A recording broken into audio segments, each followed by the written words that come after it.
Hey folks, David Stewart here. Blizzard. Naughty, naughty company, Blizzard Activision. Warcraft 3, the remake. No es bueno. I'm not going to rehash all of the points that other YouTubers are saying. You can watch those more gaming-focused channels if you want that kind of analysis. I just want to talk a little bit about Warcraft 3 as I remember it and reemphasize the importance of physical media. In fact, I wouldn't even know what the big points about the Warcraft 3 Reforged controversy were if it weren't for other people talking about it. I haven't paid attention to anything Blizzard has been doing since I deactivated my WoW account, since all this stuff fell through with the shoutcasters, and I just took a look at what I was doing and decided I really don't want to be giving my money to this company anymore, and I don't want to be giving them my time and attention. I don't think that they will return to greatness, and I guess this event has, reemphasized the importance of doing that. All my attention's really been focused on my projects and honing my creative process and being more efficient and just more effective at putting out my books. And I will be coming out with a book on productivity probably at the end of this month, at the end of February, if I can get all my ducks in a line and get everything ready to go by then. If I can make sure my productive process is firing on all cylinders. Instead, I just want to talk about Warcraft 3 as I remember it and talk a little bit about physical media. So, Warcraft 3, when it came out, it was a pretty big deal for my circle of friends. I was still in college when it came out, and leading up to this, I know real-time strategy games are probably not as big a genre as they were back in the 1990s, but in the 1990s, they were really big in the PC world. PC games had 3D shooters, and PC games had RTSs and CRPGs. And those were like the big genres of games, as well as some like point-and-click adventures. But RTS games were huge on PC. And that was one of the reasons that you played PC games, is to play RTS games. They couldn't be played on a console, even after games like GoldenEye were bringing 3D shooters into the console world. You really, if you were on a PC, you were into RTSs. That was Warcraft and Warcraft 2, which I played a lot of in high school, as well as StarCraft, which was really, really big. And once the internet, people had access to the internet and had modems, StarCraft was really a pretty huge thing. And I actually remember before StarCraft came out, we used to use our modems to dial up each other on the phone and play Warcraft 2, play against each other. And it was such a laggy experience. But we were so blown away by how cool it was to be able to do that. Or playing with NetMech, right, which was playing MechWarrior 2 online against some of your friends and setting all that up. It was quite a headache, but when we managed to do it, it was a whole lot of fun. But anyway, when Warcraft 3 came out, it was a really big event because it was such a high-quality game. It really took the RTS genre forward, I felt like. It was... to me, I really enjoyed it a lot more than StarCraft, and I enjoyed the story a lot more than, I guess, the previous Warcraft games. It felt like the story was really fleshed out. There were characters in it rather than just plot events. There were real characters that were on the map and were important. It was just a really, really cool game, and I remember playing it with my friends. Like, I remember playing with my friend Lee on his LAN at his house. And so you'd bring a laptop over and you'd hook up and you'd play Warcraft 3. You could play against each other. And once everybody had high-speed internet, this was still the early days of high-speed internet, Battle.net, playing on that became an even bigger thing. And it had been a big thing with StarCraft, but I felt like it was only a big thing amongst college students that were a little bit older than me, where they got to college, and that was usually where the first place that you got high-speed internet back then was at college. Almost nobody had it in their house until around the time of Warcraft 3. So Warcraft 3 was one of the first high-speed internet games that I got to play, and boy, was it a cool game. I have a lot of fond memories of playing that. I have a lot of fond memories of playing it with my friends, and of course, it very much inspired me to buy World of Warcraft, which was probably at least the original version of World of Warcraft was one of the best gaming experiences of my life. So when Warcraft 3 Reforged was announced, I kind of paused a little bit because I know they did a remaster of StarCraft, and I have the original StarCraft still, so I didn't really bother with that. Warcraft 3, I was like, well, I guess, the 3D graphics were pretty they weren't that great by modern standards. Maybe it would be cool to update it. Everyone had all this hype, and I just didn't really have any kind of hype about it.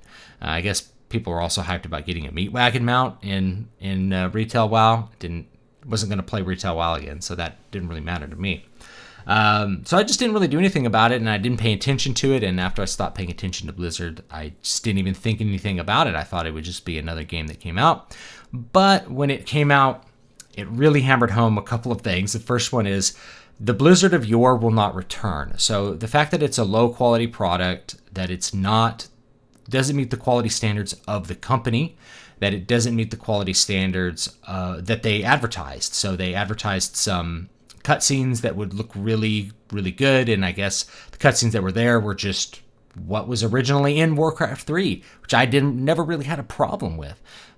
So when I heard about this, I'm like, well, let's go, I'll just grab my CD-ROMs and I'll just play the original Warcraft 3. And they're like, well, there's a problem with that, because when they implemented this new game, they removed the Battle.net functionality of the original game. So I think theoretically I could play it off of my CD-ROMs, like I could install them and play them. There'd be no patches or anything, I guess. But I couldn't get online and play against other people. I couldn't participate in the online experience. And so you have to take a pause and think about that this is a change of a game that I don't think any of us really anticipated way back when this game was released in 2002 or 2003, whenever it came out. I think none of us really thought about the fact that online functionality for a game would be removed, or that a large part of the game, the online functionality, would be significantly altered in a way that made it less playable. We had games like Dota, which I don't like, but it spawned a whole kind of genre of game that came out of that. That lots of people bought Warcraft 3 just to play Dota in the last couple of years, or I guess, well, maybe starting 10 years ago, who knows? But all that stuff is gone, so I can't really recapture those experiences of yore because the online functionality is gone. Now with Classic WoW, I can recapture some of those experiences. It can't be the same because it's a different place, a different time, different people. Nothing can ever really be the same as it was. But when you have a game where the large portion of the experience is online, you really can't emulate it. I guess you could play through the campaigns, but since then we've evolved to really think that RTSs are in a big way about the competition between players. So I was thinking about the importance of physical media with that it's not just important to have physical media and have your game preserved in a physical media format. It's also important that the game is playable in the future in some capacity like it was originally. And this is one of the things that I really like about retro games, and I really like about Nintendo games and any of these old cartridge systems, is that you can play the original game pretty much as it was. I can plug this into my Nintendo. My Nintendo still works, and me and my son played DuckTales the other day. DuckTales Remastered, which is, I guess, an updated version of this game, you can't even get anymore. It was a digital-only game, and then it's gone from stores.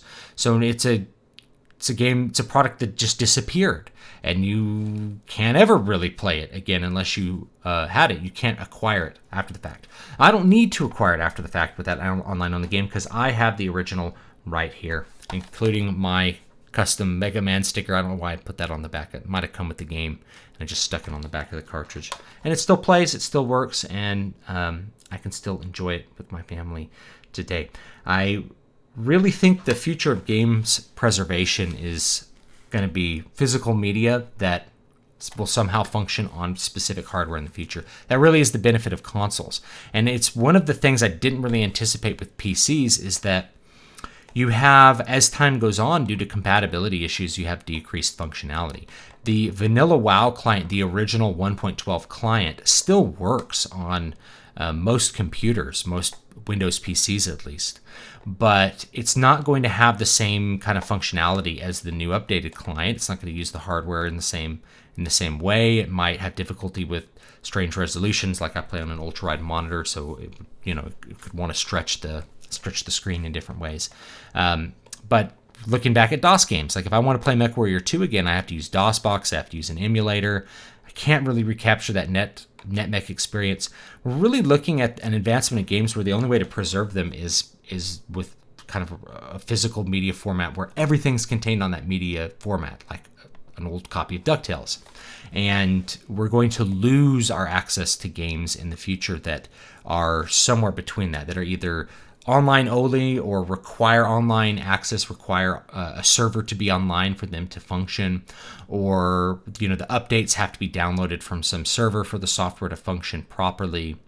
And it's going to be kind of a sad era for a lot of games that were from this early 2000s, from 2000 to 2010, where there's a large degree of online functionality, but the hardware that supports them has kind of moved on.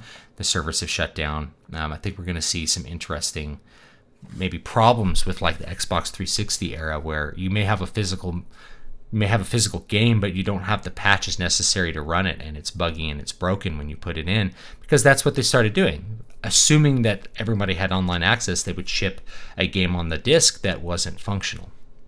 So it's an interesting thing to think about, a very interesting consequence to the games as service model.